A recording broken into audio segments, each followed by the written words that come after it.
Pagsunod ng Ibong Adarna.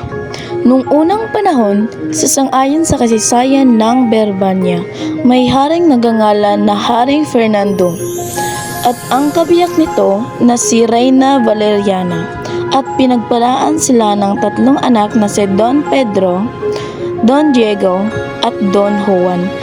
Ang Haring Fernando, sinanay ang kanyang anak na humawak ng patalim. Isang gabi na idlip ang hari, di umano si Don Juan, bunso niyang anak, ay pinaslang mula noon nagkasakit ang mahal na hari. Nagpatawag ng manggagamot ng Ate Lo na sing-awit ng Ibong Adarna.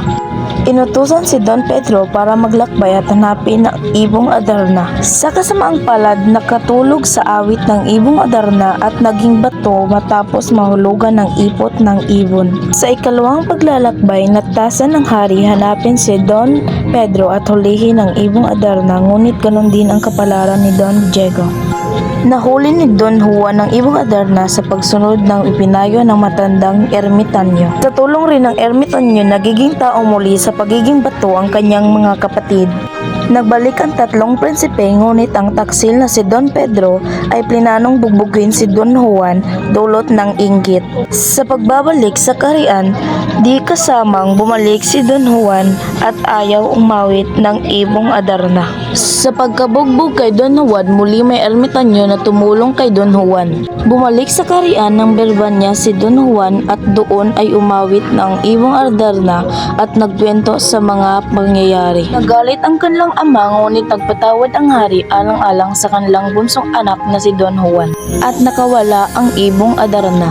Umalis si Don Juan para hanapin ang Ibong Adarna at may natagpuan siyang balon. Sa ilalim ng balon ay may kaharian, doon nakatira si Doña Juana. Kasama ang kapatid na babae ni Doña Juana na si Doña Leonora ang kasama pupunta sa kaharian ng Berbania. Ikalawang pagtataksil ni Don Pedro at Don Diego ay inihulog nila si Don Juan sa balon at umuwing kasama ang dalawang prinsesa sa kaharian. Natagpuan ni Don Juan ng Ibong Adarna at nagpayong limutin si Doña Leonora at hanapin ang Reino de los Cristal at si Maria Blanca.